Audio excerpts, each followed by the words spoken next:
പുരസ്കാരങ്ങൾ പ്രഖ്യാപിച്ചതോടെ കേരളത്തിൽ വൻ വിവാദത്തിനാണ് കൊടുമ്പിരി കൊണ്ടിരിക്കുന്നത്. നോക്കുകയാണെങ്കിൽ 8 പത്മ പുരസ്കാരങ്ങളാണ് കേരളത്തിനായിട്ട് ഇത്തവണ ലഭിച്ചിരിക്കുന്നത്.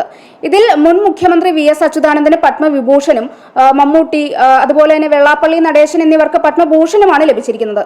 ആദ്യമേ പറഞ്ഞതുപോലെ തന്നെ ഒരു വൻ വിവാദത്തിന് തിരികൊളുത്തിയിരിക്കുന്ന ഈ ഒരു വിഷയത്തെക്കുറിച്ച് ടീം എക്സ്പ്രസ് കേരളയ്ക്ക് എന്താണ് പറയാനുള്ളത് എന്നതുകൂടി ഈ ഒരു ഘട്ടത്തിൽ നമുക്ക് പരിശോധിക്കാം. അതിപ്പോ പത്മ പുരസ്കാരമല്ല, എന്ത് പുരസ്കാരമാണെങ്കിലും VS അച്യുതാനന്ദൻ എന്ന് പറയുന്ന ഒരു ജനനേതാവിന്റെ പേരിന്റെ ഒപ്പം വെള്ളാപ്പള്ളി എന്ന് പറയുന്ന ഒരു പേര് പ്രഖ്യാപിക്കുന്നതോട് എനിക്ക് അഭിപ്രായമില്ല. കാരണം VSന്റെ ചരിത്രം എന്താണ്, വെള്ളാപ്പള്ളിയുടെ ചരിത്രം എന്താണെന്നെങ്കിലും നമ്മൾ ഓർക്കണം. ഇപ്പോൾ ഈ രണ്ടുപേർക്കും VSനാണെങ്കിലും വെള്ളാപ്പള്ളിക്കാണെങ്കിലും പ്രഖ്യാപിച്ചിരിക്കുന്ന 2 വിഭാഗത്തിലുള്ള അവാർഡുകളാണ്. എന്നാലും വെള്ളാപ്പള്ളി എന്നൊരു പേര് ആ ലിസ്റ്റിൽ വന്നത് എനിക്കൊട്ടും അക്സെപ്റ്റ് ചെയ്യാൻ പറ്റുന്ന ഒരു കാര്യമല്ല. എനിക്ക് തോന്നുന്നത് വെള്ളാപ്പള്ളിക്ക് പത്മഭൂഷൺ നൽകിയത് BJPയുടെ ഒരു അസല് പണിയായിട്ടാണ്. മന്ത്രി വാസവൻ ഉൾപ്പെടെയുള്ളവരുടെ ഇടപെടലിന്റെ ഭാഗമായി SNDP NSS ഐക്യം നടക്കാനിരുന്ന പശ്ചാത്തലം കൂടി ഈ ഘട്ടത്തിൽ എന്തായാലും നമ്മൾ ഓർക്കണമല്ലോ. പ്രബലമായ ഈ 2 സമുദായ സംഘടനകളെ ഇടതുപക്ഷത്തിന്റെ ആലയത്തിൽ കൊണ്ടുപോയി കെട്ടുന്ന തടയാനുള്ള തന്ത്രപരമായിട്ടൊരു നീക്കമാണ് BJP ഇപ്പോൾ നടത്തിയിരിക്കുന്നത്. SNDP ജനറൽ സെക്രട്ടറി പത്മ പുരസ്കാരം ലഭിച്ചപ്പോൾ സ്വാഭാവികമായിട്ടും NSS ജനറൽ സെക്രട്ടറി കളിച്ചിട്ടുണ്ടാവും. അതിന്റെ പ്രതിഫലനാണ് ഐക്യ ചർച്ച പൊളിയാൻ കാരണം എന്നാണ് എനിക്കിപ്പോൾ തോന്നുന്നത്. ഈ പത്മഭൂഷൺ ഏത് പട്ടിക്ക് വേണമെന്ന് മുൻപ് വെള്ളാപ്പള്ളി വിമർശിച്ചിരുന്നു. അദ്ദേഹം തന്നെ ഈ പുരസ്കാരം ഏറ്റുവാങ്ങണമെന്ന് പറയുമ്പോൾ അത് അദ്ദേഹത്തിൻ്റെ ഒരു ഗതികേട് തന്നെയാണ്. അത് ആലോചിക്കുമ്പോൾ ഏറ്റവും വലിയൊരു ഗതികേട് തന്നെയാണ്. അതുപോലെ തന്നെ ഇന്ത്യൻ എക്സ്പ്രസ്സിൽ അദ്ദേഹം ഒരു ഇൻ്റർവ്യൂ കൊടുത്തിരുന്നു. എന്താണെന്ന് വെച്ച് കഴിഞ്ഞാൽ ഈ പുരസ്കാരം പൈസ കൊടുത്ത് വാങ്ങാൻ പറ്റുമെന്ന്. അപ്പോൾ ഇതൊന്നും ആരും മറന്നിട്ടില്ലല്ലോ. എൻ്റെ അഭിപ്രായം പറയുകയാണെങ്കിൽ VS അച്യുതാനന്ദന് പത്മവിഭൂഷൺ നൽകിയതും മമ്മൂക്കയ്ക്ക് പത്മഭൂഷൺ നൽകിയതും അർഹതയുള്ളൊരു അംഗീകാരം തന്നെയാണ്. അതേസമയം വെള്ളാപ്പള്ളിക്ക് ഈ ഒരു അംഗീകാരം കൊടുത്തത് എന്തായാലും അർഹതയുള്ളൊരു അംഗീകാരമായിട്ട് എനിക്ക് തോന്നുന്നില്ല.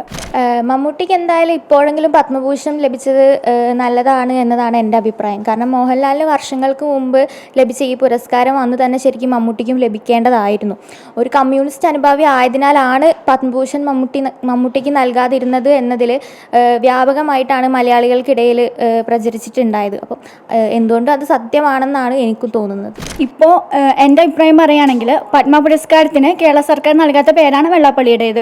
അതുകൊണ്ട് തന്നെയാണ് അതിലൊരു രാഷ്ട്രീയ ലക്ഷ്യമുണ്ട് എന്നുള്ളത് നമുക്ക് എല്ലാവർക്കും സംശയം തോന്നുന്നത്. അതുപോലെ തന്നെ വെള്ളാപ്പള്ളിയുടെ മകൻ്റെ പാർട്ടിയായ BDS ഇപ്പോഴും BJPയുടെ ഘടകകക്ഷിയാണെന്ന് നമുക്ക് എല്ലാവർക്കും അറിയാമല്ലോ. ഒരുപക്ഷെ അതുകൊണ്ടായിരിക്കാം ഡൽഹിയിലെ പട്ടികയിൽ വെള്ളാപ്പള്ളിയുടെ പേര് വന്നത് എന്നാണ് എനിക്ക് തോന്നുന്നത്.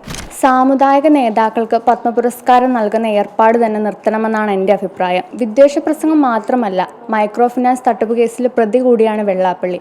അത്തരമൊരാൾക്ക് എന്തർത്ഥത്തിലാണ് ഈ ഒരു പുരസ്കാരം നൽകിയതെന്ന് എനിക്ക് മനസ്സിലാവുന്നില്ല. ജനങ്ങൾക്ക് വേണ്ടി സ്വന്തം ജീവൻ പോലും ബലിയർപ്പിച്ച് പോരാടിയ ചരിത്രമാണ് VSനുള്ളത്. ഈ വെള്ളാപ്പള്ളിയുടെ ചരിത്രം നോക്കുവാണെങ്കിൽ ജനങ്ങളെ സാമുദായികമായി ഭിന്നിപ്പിക്കുക എന്നത് മാത്രമാണ്. ഈ അദ്ദേഹത്തിന്റെ പ്രസംഗങ്ങൾ നമ്മൾ എടുത്തു നോക്കിക്കഴിഞ്ഞാൽ വിദ്വേഷ പ്രസംഗങ്ങൾ മാത്രമാണ് കൂടുതലായിട്ടും. ഇങ്ങനെ ഒരാൾക്ക് പത്മഭൂഷൺ നൽകിയത് തന്നെ തെറ്റായ സന്ദേശമാണ് നാടിന് നൽകുന്നത്. വെള്ളാപ്പള്ളിക്ക് പത്മ പുരസ്കാരം നൽകാമെങ്കിൽ G സുകുമാരൻ നായർക്ക് എന്താണ് അയോഗ്യത എന്നാണ് എനിക്ക് ചോദിക്കാനുള്ളത്. നമുക്കറിയാം ഇന്ത്യയിലെ തന്നെ ഏറ്റവും വലിയ പുരസ്കാരങ്ങളാണ് ഈ പത്മ പുരസ്കാരങ്ങൾ എന്ന് പറയുന്നത്. അപ്പോൾ ഈ പത്മ പുരസ്കാരങ്ങളിലേക്ക് ഒരു യോഗ്യതയില്ലാത്ത ഈ അനർഹരായിട്ടുള്ള ആൾക്കാരെ തിരികെ കയറ്റുക എന്ന് പറയുന്നത് സത്യം പറഞ്ഞാൽ പുരസ്കാരങ്ങളുടെ തന്നെ പകിട്ടില്ലാതാക്കുന്ന ഒരു പ്രവണതയാണ്. അപ്പോൾ അതിന് കുറേ കൂടെ മാനദണ്ഡങ്ങളൊക്കെ കൊണ്ടുവന്ന് അതൊന്ന് സുതാര്യമാക്കുകയാണെങ്കിൽ ഇതേപോലുള്ള കുറേ ആൾക്കാർക്ക് കിട്ടാതിരിക്കും. അതാണ് എൻ്റെ ഒരു അഭിപ്രായം. അങ്ങനെ ചെയ്യാന്നുള്ളതാണ് എൻ്റെ അഭിപ്രായം.